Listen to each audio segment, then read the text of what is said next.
и добре дојдовте во уште едно видео на каналот Ти можеш. Денешното видео има наслов Преземам одговорност за твојот живот и денес ќе зборувам за сите замки во кои што може да влеземе, додека се посветуваме на другите возрастни луѓе и решаваме да ги завршиме нивните задачи, нивните обврски, независно дали се работи за нашите возрастни деца, за родителите, за партнерите.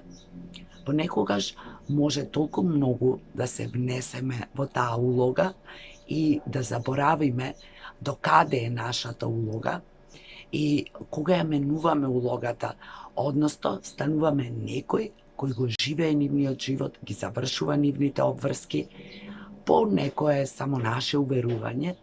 дека тие не можат сами, не знаат, не се способни. После извесен период постои можност да се навикнеме и ние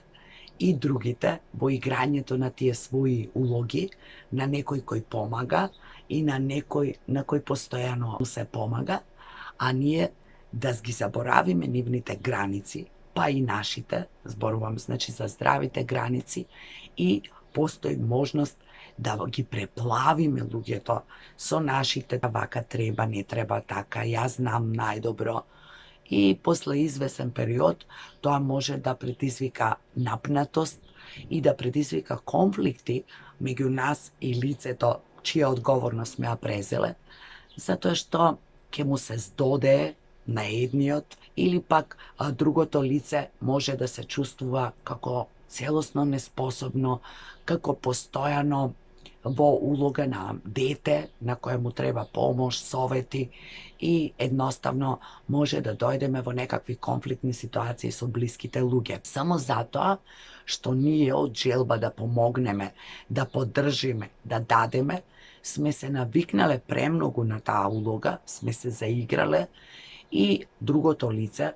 кое што е вклучено во целиот тој процес, премногу се опуштило, премногу се навикнало за сите односи, за сите конфликти, за се што правиме во животот со другите, се потребни две лица кои учествуваат и го градат тој однос. За секој однос се потребни две здрави, нормални, зрели личности, кои што имаат своји животи, своји потреби, своји начини, а едноставно се среќаваат низ животот и продолжуваат нели на свој начин да си го живеат животот, а се помагаат и поддржуваат меѓусебно кога се во можност и кога ќе им биде побарано. Во таква улога влегуваат жените, најчесто, можеби поради улогата на мајка која ја преземаме или сакаме да ја играме и понекогаш забораваме дека нашите деца пораснале, дека нашите партнери можат да се грижат за себе, нашите родители исто така, и преземаме улога во која ние знаеме се, ама знаеме се за другиот,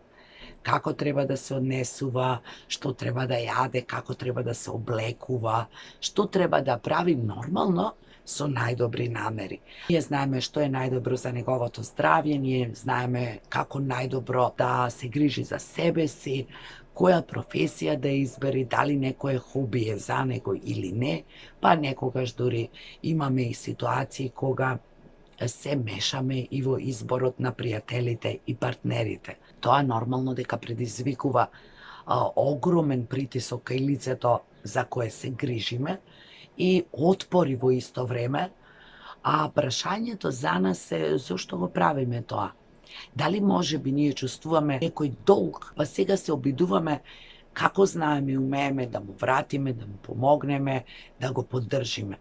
Но тоа, иако доаѓа од желба да се помогне некому, треба да биде од љубов и да не заборавиме дека тоа лице има право на своја слобода, на своји избори, на своји одлуки, дури и кога ние не се согласуваме. И претходно, и пред таа личност да не сретне, да не запознае, пред ние да и влеземе во животот, се носела помалку или повеќе успешно, според некои стандарди, со својот живот и со предизвиците во животот. Во вакви улоги влегуваат луѓето кои што сакаат да помагаат, да поддржуваат или влегуваат во улога на спасувачи,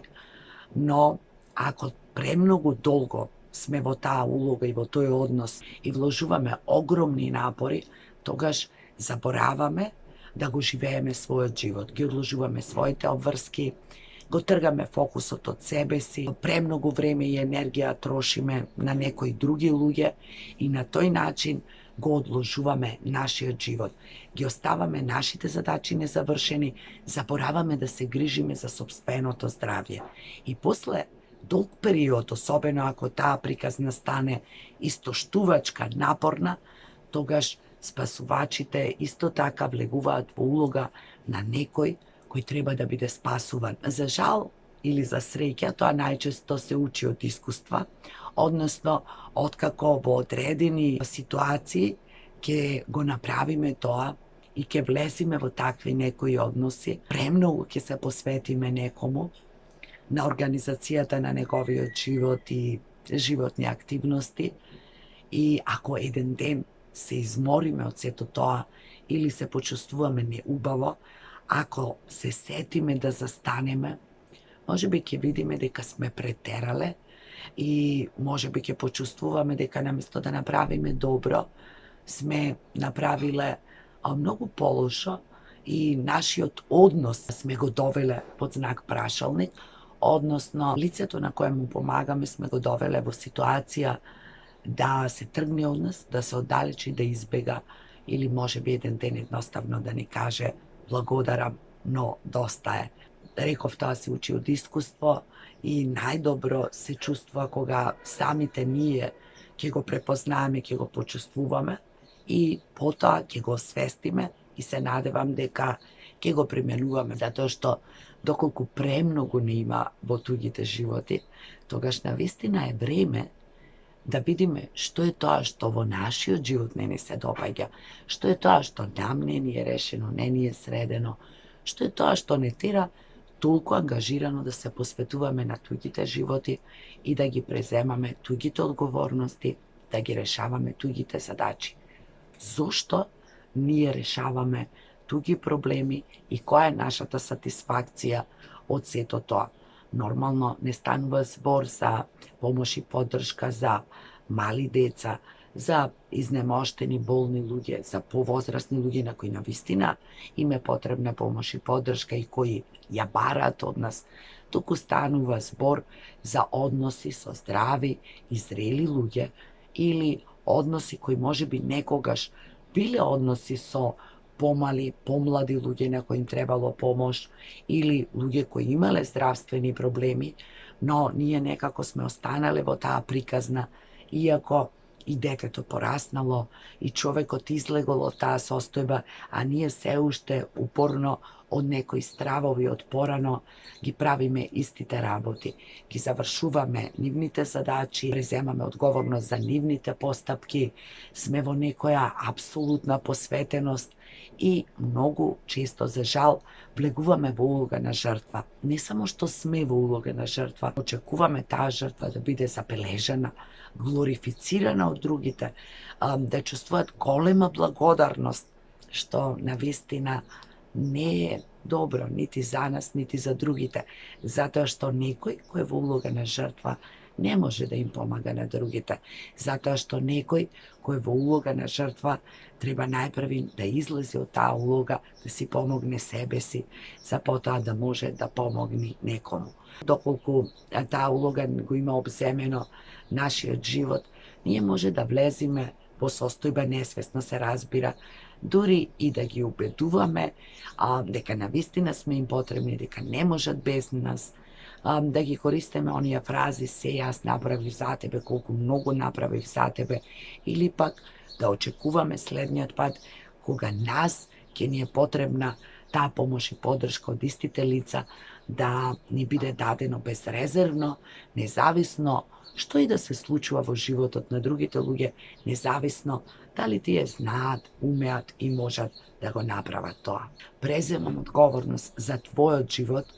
е реченица која треба да ни биде освестувачка. Ние немаме одговорност за туѓите животи. Секој човек презема одговорност за својот живот, за своите активности, за своите постапки. Наша одговорност е нашиот живот. Ние да бидеме здрави, стабилни, свесни, да се развиваме, да напредуваме, да се грижиме за себе, а нормално кога можеме, колку знаеме и умееме да им помагаме на луѓето на кои им е потребна помош и кои ќе ја побараат од нас. За еден здрав и нормален однос се потребни двајца здрави, нормални и зрели луѓе кои си ги живеат своите животи, ги преземаат своите активности, одговорности, ги извршуваат своите задачи и паралелно во одредени услови, во одредени ситуации, доколку за тоа има потреба, си помагаат еден на друг. Тој однос мора да биде во баланс, мора да биде заеднички, меѓусебен, а не едниот постојано да помага, а другиот да чека да му биде помогнато. Таквите односи не траат долго, а дури да траат, не се здрави и не досат добробит нити за едниот, нити за другиот. Се надевам дека имаме доволно искуства, доволно време низ животот да ги научиме овие лекции практично и понатаму да ги применуваме, градејќи здрави односи со луѓето во нашиот живот и да уживаме во тие односи. Наместо да преплавуваме, да преземаме туѓи одговорности, да живееме туѓи животи и на тој начин да придонесуваме кон помал квалитет или оддалечување, а во некои ситуации прекинување на односите со луѓето кои ни се драги. Ви посакувам убав ден и со некоја нова тема се гледаме во некое ново видео.